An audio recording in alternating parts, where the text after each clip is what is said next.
অধ্যাপক ইউনূসের নিয়োগকর্তা বলে পরিচিত কিংস পার্টি এনসিপির শীর্ষ নেতারা রীতিমতো প্রতারিত বোধ করছেন।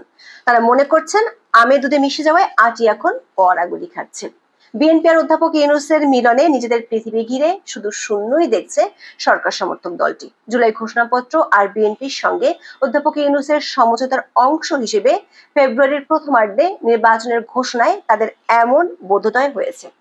দলের ভেতরে ছড়িয়ে পড়েছে হতাশা, দেখা দিচ্ছে অন্তর্দ্বন্দ্ব আর অবিশ্বাস।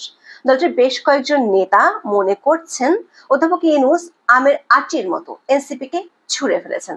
বিএনপির ইচ্ছে মতো দেওয়া হয়েছে জুলাই ঘোষণাপত্র, আবার আগের পরিকল্পনা বাদ দিয়ে নির্বাচনের মাধ্যমে চেষ্টা চলছে ক্ষমতা হস্তান্তরের। সেনাবাহিনীর সমর্থন রয়েছে এই প্রচেষ্টায়।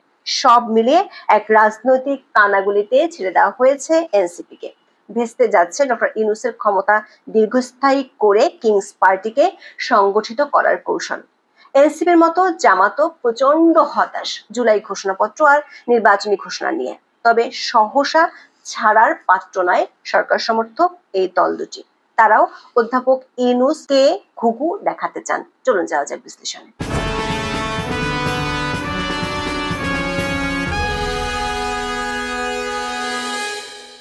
জুলাই ঘোষণাপত্র নিয়ে গত বছরের 31শে ডিসেম্বর থেকে অনেক নাটক হয়েছিল। শেষ পর্যন্ত আওয়ামী লীগের পতনের বর্ষপূর্তিতে 5ই আগস্ট জুলাই ঘোষণাপত্র পাঠ করেন অন্তর্বর্তী সরকারের প্রধান উপদেষ্টা ডক্টর মোহাম্মদ ইউনূস।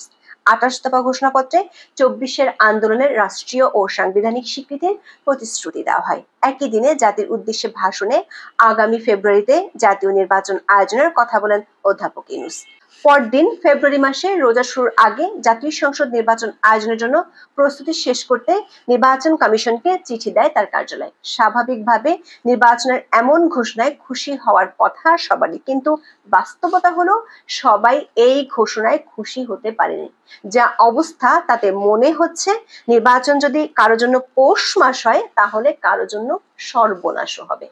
জুলাই ঘোষণাপত্র মন মতো না হওয়া আর নির্বাচনের ঘোষণা যেন অনেকটা বিনা মেঘে বজ্রপাতের মতো আঘাত করেছে কিংস পার্টি এনসিপি কে, যারা আবার পরিচিত অধ্যাপক ইউনূসের নিয়োগকর্তা হিসেবে। সাথে জামাত ইসলামী এবং তাদের মিত্ররাও অনেকটা হকচকিত, অথচ এমনটা হওয়ারই কথা ছিল না।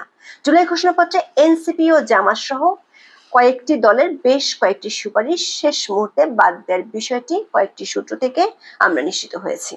দলগুলোর অভিযোগ চূড়ান্ত পর্যায়ে কেবল বিএনপির ইচ্ছাকে প্রাধান্য দিয়েছেন ডক্টর মোহাম্মদ ইউনূস। এমনকি বিএনপির দাবি মেনে তাড়াহুড়ো করে 5ই আগস্ট রাতে জাতীয় নির্বাচনের স্পষ্ট রোডম্যাপ ঘোষণা করেন প্রধান উপদেষ্টা। এর মধ্য দিয়ে বিএনপির উপর তার আকস্মিক একক নির্ভরতা স্পষ্ট হয়ে উঠেছে। বিষয়টিকে এক ধরনের প্রতারণা হিসেবে দেখছে সরকারের মিত্র দলগুলো, যারা এতদিন অধ্যাপক ইউনূসকে নিঃশর্ত সমর্থন দিয়ে এসেছিলেন। বিশেষ করে এনসিপির বড় একটি অংশ মনে করছে তাদের প্রয়োজন ফুরিয়ে গেছে ডক্টর ইউনূসের কাছে। এমন অবস্থা তাদের জন্য রীতিমতো অস্তিত্বের সংকট তৈরি করেছে। এনসিপির এক সিনিয়র নেতা বলছেন, আম খাওয়ার পর আটিটি মানুষ ছুঁড়ে ফেলে দেয়, তেমনি এখন এনসিপি কে তাদের আমের আটির মতো মনে হচ্ছে। দর্শক, জুলাই ঘোষণাপত্র এবং নির্বাচন নিয়ে এনসিপি, জামাত এবং হেফাজতে ইসলামের প্রতিক্রিয়া থেকে তাদের হতাশা ও ক্ষোভের বিষয়টি পরিষ্কার। এনসিপি সদস্য সচিব আক্তার হোসেন মনে করছেন তাদের প্রস্তাবিত অনেক কিছু এই ঘোষণা থেকে বাদ দেওয়া হয়েছে। সবচেয়ে বড় বিষয় হলো এই ঘোষণাপত্রের কোনো আইনগত ভিত্তি নেই। সে কারণে দলটি মনে করছে ভবিষ্যতে এটি একটি কাগুজের বিষয় হিসেবেই থেকে যাবে। যদিও জুলাই ঘোষণাপত্রকে সংবিধানের 4র্থ তফসিলে অন্তর্ভুক্ত করার কথা বলা হয়েছে, কিন্তু সুপ্রিম কোর্টের সিনিয়র আইনজীবী ব্যারিস্টার শাহদিন মালিক মনে করেন এর কোনো আইনগত ভিত্তি নেই। তবে নির্বাচনের ঘোষণা সম্পর্কে কৌশলী প্রতিক্রিয়া দিয়েছে এনসিপি। দলটি মনে করে নির্বাচনের সময়সীমা নিয়ে সরকারের ঘোষণায় আপত্তি নেই, তবে এর আগে বিচার ও সংস্কারের দৃশ্যমান অগ্রগতি এবং মাঠ প্রশাসনের নিরপেক্ষতা নিশ্চিত করতে হবে। পাশাপাশি নিশ্চিত করতে হবে লেভেল প্লেইং ফিল্ড। একই মত জামাত ইসলামীর। দর্শক, এনসিপির প্রকাশ্য সংবাদ সম্মেলনের অন্তরালে ছড়িয়ে পড়েছে ভয়াবহ গৃহদাহ। এর সঙ্গে যোগ হয়েছে কক্সবাজারের পিটার হাসির সঙ্গে গোপন বৈঠকের তথ্য ফাঁস হয়ে পড়ার পর 5 নেতাকে শোকজের ঘটনা। বিভিন্ন সূত্র থেকে আমরা নিশ্চিত হয়েছি হাসনাত সার্জিস সহ 5 নেতার কক্সবাজার মিশন সম্পর্কে দলের শীর্ষ নেতাদের সবাই জানতেন। তাদের সম্মতিতে জরুরি ভিত্তিতে সংক্ষিপ্ত সফরটিতে যান এনসিপির প্রতিনিধিরা। কথা ছিল বিকেলের মধ্যে আবার ঢাকায় ফিরে আসবেন, তবে ঘটনাটি ফাঁস হয়ে যাওয়ায় সবকিছু এলোমেলো হয়ে যায়। বিষয়টিকে সামাল দিতে নেতারা ঢাকায় না ফিরে হোটেল বদলে কক্সবাজারে অবস্থান করেন। তবে এনসিপির পক্ষ থেকে শোকজ করার ঘটনা তাদের হতভম্ব করেছে। এই ঘটনা দলের মধ্যে তৈরি হয়েছে নানামুখী সন্দেহ আর অবিশ্বাস। একটি পক্ষ মনে করছে গা বাঁচাতে শীর্ষ পর্যায়ের সিদ্ধান্তে এই শোকজ করা হয়েছে। এর সঙ্গে সরকার ও গোয়েন্দা সংস্থাগুলোর যোগসূত্র থাকার আশঙ্কাও করছে তারা। এই অবিশ্বাস ও সন্দেহের প্রকাশ ঘটতে দেখা গেছে কক্সবাজারে যাওয়া 2 নেতার জবাবে। এমনকি জুলাই ঘোষণাপত্র নিয়ে তীব্র ক্ষোভও এসেছে শোকজের জবাবে। এনসিপির অন্যতম মুখ্য সংগঠক হাসনাত আব্দুল্লাহ শোকজ নোটিশের জবাবে লিখেছেন, ঘোষণাপত্র পাঠের অনুষ্ঠানে তিনি অংশ না নেওয়ার সিদ্ধান্ত আগেই নিয়েছিলেন। এর অর্থ হলো ঘোষণাপত্রে কি থাকছে সেটি আগেই জানা ছিল এনসিপি নেতাদের। তবে সেখানে নিজেদের পরিকল্পনার প্রতিফলন না থাকায় ক্ষুব্ধ হন হাসনাত। তিনি দাবি করেন ঘোষণাপত্রের খসড়ায় এমন কিছু বক্তব্য রয়েছে যা আন্দোলনের মূল চেতনার সঙ্গে সাংঘর্ষিক।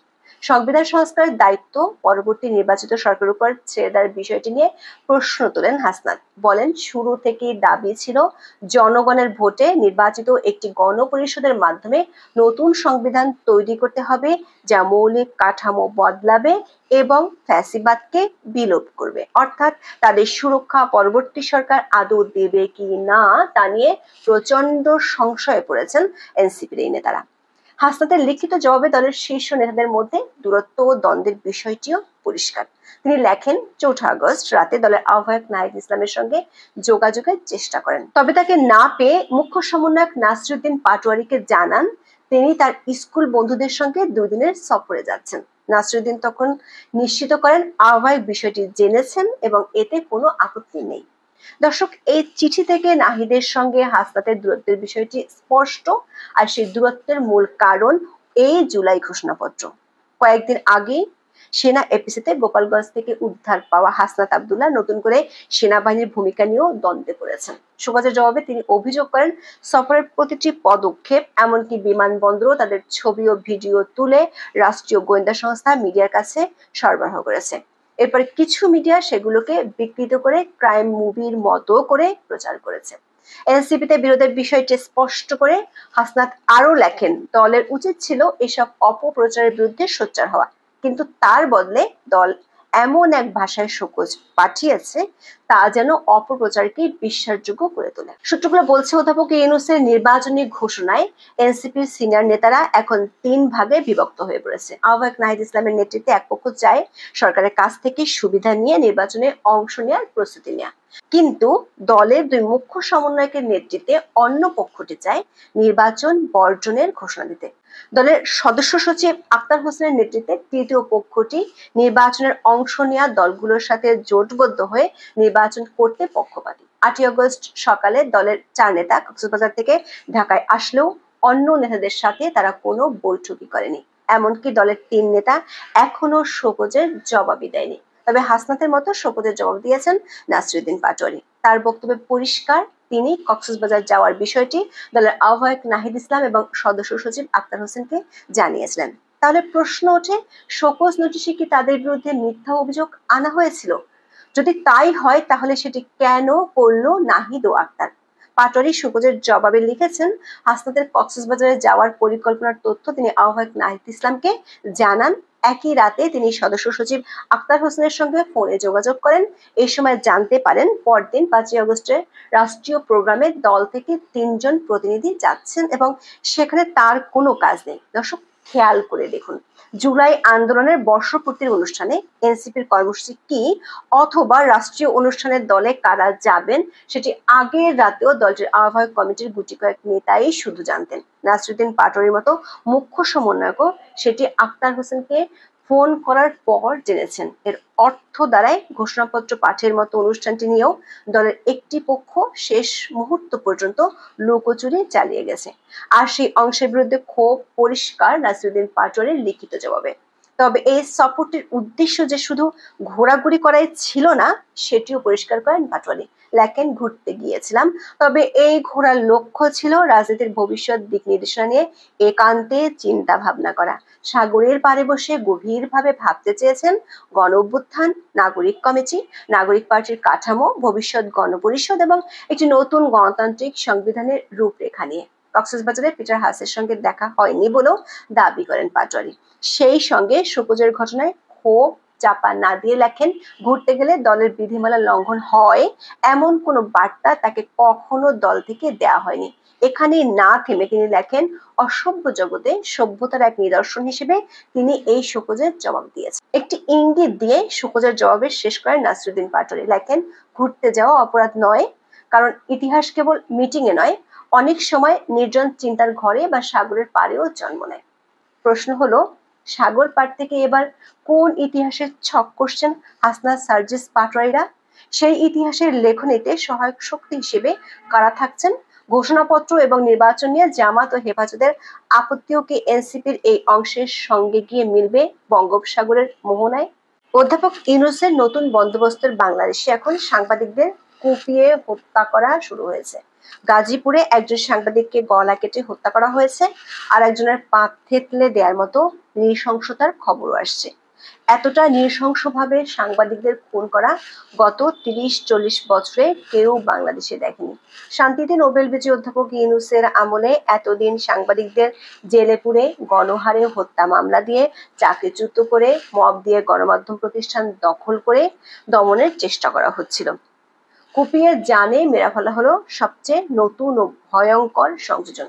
বর্তমানে বাংলাদেশের পরিস্থিতি এতটা ভয়াবহ, যেসব সাংবাদিক মোড়ল বছরখানেক আগেও অধ্যাপক ইউনূসের গুণমুগ্ধ ছিলেন, তারাও বলতে বাধ্য হচ্ছেন সাংবাদিকদের নিরাপত্তা আগের কোনো সরকারের আমলে এতটা ভয়াবহ রকমের খারাপ ছিল না।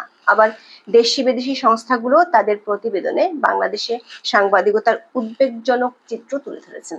তবে অধ্যাপক ইউনূসের আমলে মন খুলে তথ্য প্রকাশের দাম যে সাংবাদিকদের জীবন দিয়ে শোধ করতে হচ্ছে, সেটি অবশ্য মানতে নারাজ তার প্রেস উইং। অবশ্য সাংবাদিকরা বলছেন, তাদের বেঁচে থাকার নিশ্চয়তাটুকু এখন সরকার দিতে পারছে না।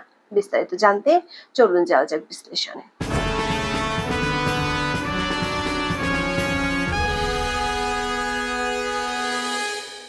একদিনের ব্যবধানে গাজীপুরে কয়েক কিলোমিটারের মধ্যে আক্রান্ত হলো 2 সাংবাদিক। একজনকে হত্যা করা হয়েছে কুপিয়ে, আরেক সাংবাদিক প্রকাশ্যে থানা পুলিশের সামনে বেধড়ক হামলার শিকার হয়েছেন। পাথর দিয়ে থেতলে দেওয়া হয়েছে তার পা। দৈনিক প্রথম আলোর খবরে বলা হয়েছে, 6 আগস্ট গাজীপুর নগরের সাহাপাড়া এলাকায় সিএনজি চালিত অটোরিকশা চালকদের কাছ থেকে চাঁদা আদায় করছিলেন স্থানীয় কয়েকজন যুবক। এই ঘটনায় সংবাদ সংগ্রহ করতে গিয়ে পুলিশের সামনে স্থানীয় এক সংবাদকর্মী আনোয়ার হোসেন সৌরভ বেধড়ক মারধরের শিকার হন। সামাজিক মাধ্যমে ছড়িয়ে পড়া ওই সংবাদকর্মীকে মারধরের ভিডিওতে দেখা গেছে 7 থেকে 8 জন যুবক ওই সংবাদকর্মীকে বেধড়ক পেটাচ্ছেন। এক পর্যায়ে ইট দিয়ে তার মুখ ও মাথায় আঘাত করা হয়েছে। পাশে পুলিশ সদস্যদেরও দেখা যায়।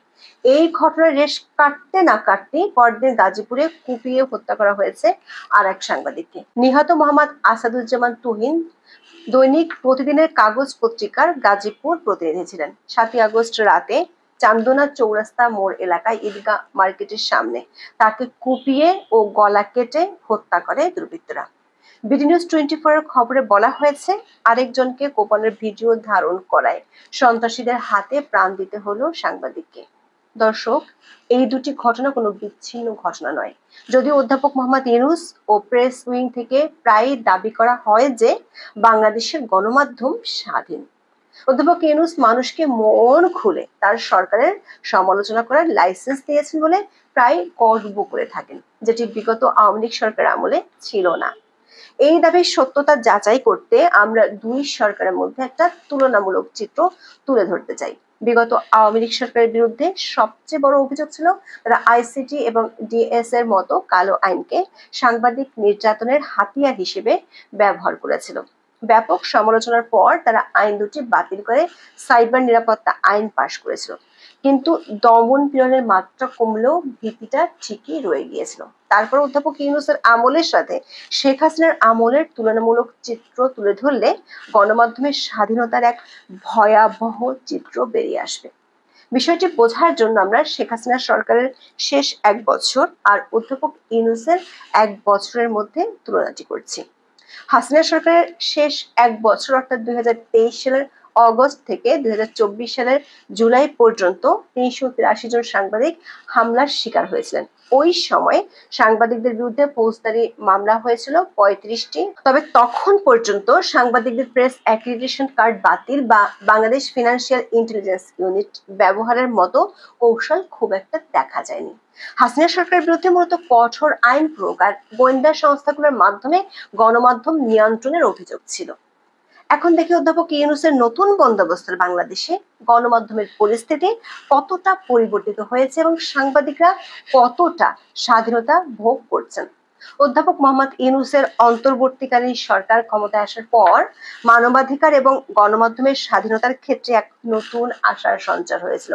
বাংলাদেশের সাংবাদিকরা ভেবেছেন তারা স্বাধীনভাবে সাংবাদিকতা করতে পারবেন, কিন্তু তথ্য পরিসংখ্যান বলছে পরিস্থিতি আশঙ্কাজনকভাবে আগের সরকারের আমলের চেয়ে আরো খারাপ হয়েছে। Rights and risk analysis group বা RRAG বাংলাদেশের গণমাধ্যমের স্বাধীনতার তীব্র অবনতির কথা জানিয়েছে। তাদের প্রতিবেদন অনুযায়ী 2024 সালের অগস্ট থেকে 2025 সালের জুলাইয়ের মধ্যে অধ্যাপক ইউনূসের অধীনে 878 জন সাংবাদিককে লক্ষ্যবস্তু করা হয়েছে, যা শেখ হাসিনার আমলের শেষ বছরের তুলনায় 230 গুণ বেড়েছে। সাংবাদিকদের বিরুদ্ধে দায়ের করা ফৌজদারি মামলার সংখ্যাও নাটকীয়ভাবে বেড়েছে। হাসিনা সরকার অধীনে 35টি মামলা থেকে ইউনূস সরকারের অধীনে 195টিতে উন্নীত হয়েছে। বৃদ্ধির হার কল্পনার বাইরে 558%। বর্তমান সরকার অধীনে সাংবাদিকদের বিরুদ্ধে সবচেয়ে উদ্বেগজনক প্রবণতা হলো ঝালাও হত্যা মামলা। গত 1 বছরে 496 জন সাংবাদিক হয়রানির শিকার হয়েছেন, যার মধ্যে 266 জনকে জুলাই সংক্রান্ত হত্যা মামলার আসামি করা হয়েছে। প্রবাসী সাংবাদিক, লেখক, শিল্পী ও বুদ্ধিজীবীরা জানিয়েছেন বিগত 11 মাসে অন্তত 412 জন সাংবাদিককে হত্যা মামলা সহ হয়রানিমূলক নানা রকম মামলায় আসামি করা হয়েছে। আন্তর্জাতিক অপরাধ ট্রাইব্যুনালে কমপক্ষে 25 জন সাংবাদিকের বিরুদ্ধে গণহত্যার মামলা তদানীন্তন আছে। আন্তর্জাতিক প্রতিষ্ঠানগুলো বলছে এদের সবাইকে বিশ্বাসযোগ্য প্রমাণ ছাড়াই আটক রাখা হয়েছে এবং বারবার জামিন নামঞ্জুর করা হয়েছে। রেজিস্ট্রারের সম্পাদক মাহফুজ আনাম উল্লেখ করেছেন যে বাংলাদেশ সমগ্র বিশ্বের মধ্যে সম্ভবত সবচেয়ে বেশি সংখ্যক হত্যা মামলার সন্দেহভাজন সাংবাদিকদের দেশ। যারা ঘটনার ধারে কাছেও ছিলেন না তাদের বিরুদ্ধে হত্যা মামলা দিয়ে জেলে আটকে রাখা হয়েছে। অধ্যাপক ইউনূসের আমলের সাংবাদিক নির্যাতনের সবশেষ সংযোজন হলো নৃশংস হামলা ও হত্যাকাণ্ড। সবশেষ যে গাজীপুরের 2টি ঘটনা, তেমন ঘটনা গত কয়েক মাসে বেশ কয়েকটি হয়েছে। গত 25শে জুন দৈনিক মাতৃজগতের সংবাদদাতা খন্দকার শাহ আলমকে নবীনগর উপজেলায় হত্যা করা হয়। সাংবাদিকের উপর শারীরিক আক্রমণ ও হত্যাকাণ্ড যেমন বেড়েছে, তেমনি অধ্যাপক ইউনূসের শাসনামলে পেশাগত আক্রমণও পাল্লা দিয়ে বেড়েছে। অধ্যাপক ইউনূসের আমলে প্রেস অ্যাক্রিডিটেশন কার্ড বাতিলের মতো চরম নিন্দনীয় কাজও হয়েছে, যেটি বিগত সরকারের আমলে হয়নি। 167 জন সাংবাদিকের অনুমোদন বাতিল করা হয়েছে। ইউনূস সরকারের আমলে দেশের মানি লন্ডারিং বিরোধী সংস্থা বাংলাদেশ ফিনান্সিয়াল ইন্টেলিজেন্স ইউনিট প্রথমবারের মতো 107 জন সাংবাদিকের বিরুদ্ধে নোটিশ জারি করেছে, যা অতীতে কখনোই দেখা যায়নি। শুধু সাংবাদিক নয়, গণমাধ্যম প্রতিষ্ঠানও অধ্যাপক ইউনূসের শাসনামলে লক্ষ্যবস্তুতে পরিণত হয়েছে।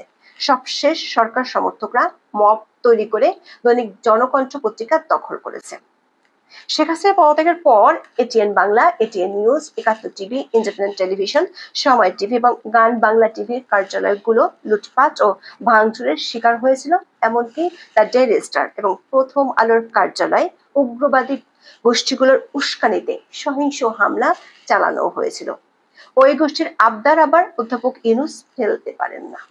প্রথম আলোর কার্যালয়ের সামনে গরু জবাই করে যে আহত করা হয়েছিল, অধ্যাপক ইউনূসের আমলে দেদারসে সাংবাদিকদের চাকরি হারাতে হচ্ছে। কমপক্ষে 24 জন গণমাধ্যম কর্মীকে চাকরি থেকে অপসারণ করা হয়েছে এবং 150 জনের বেশি সাংবাদিক চাকরি হারিয়েছেন।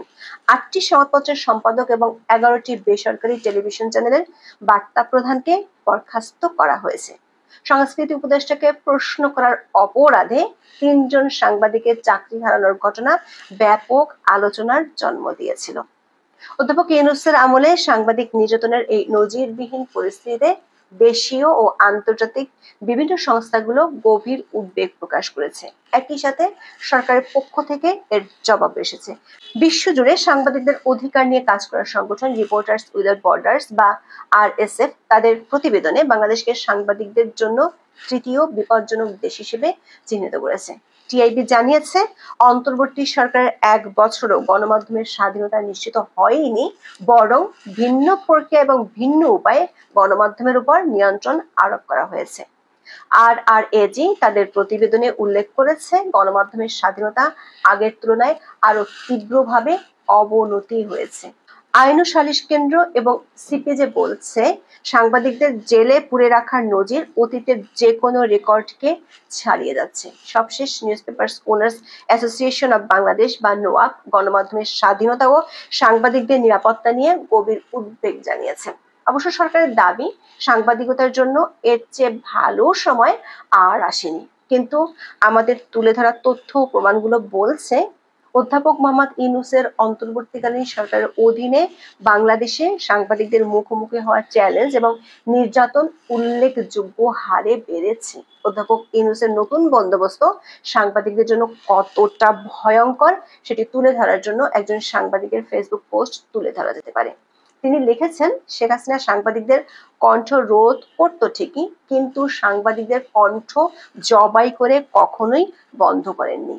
যিনি পোস্ট দিয়েছেন তিনি বরিশালের সাংবাদিক। বিগত সরকারের আমলে নিজের অভিজ্ঞতা তুলে ধরে লিখেছেন, বরিশালের সাবেক মেয়র সেনিয়াবাদ সাদিক আব্দুল্লাহর বিরুদ্ধে প্রতিবাদী ভিডিও প্রচার করেও বীর দর্পে তিনি বরিশালের রাস্তায় হাঁটতে পেরেছিলেন। কিন্তু এখন যদি 2 লাইন কারো বিরুদ্ধে ফেসবুকে লেখা হয়, তাহলে কালকে আপনি বেঁচে থাকবেন কি না সেই নিশ্চয়তা নেই।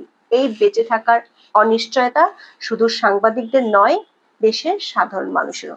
7ই আগস্ট যখন সাংবাদিকের গলা কেটে হত্যা করার খবরটি ভাইরাল হয়, একই সময় দেশের আরো 5টি জায়গায় একই ধরনের নৃশংস হত্যাকাণ্ড হয়েছে। বেঁচে থাকার অনিশ্চয়তা সত্য বলবো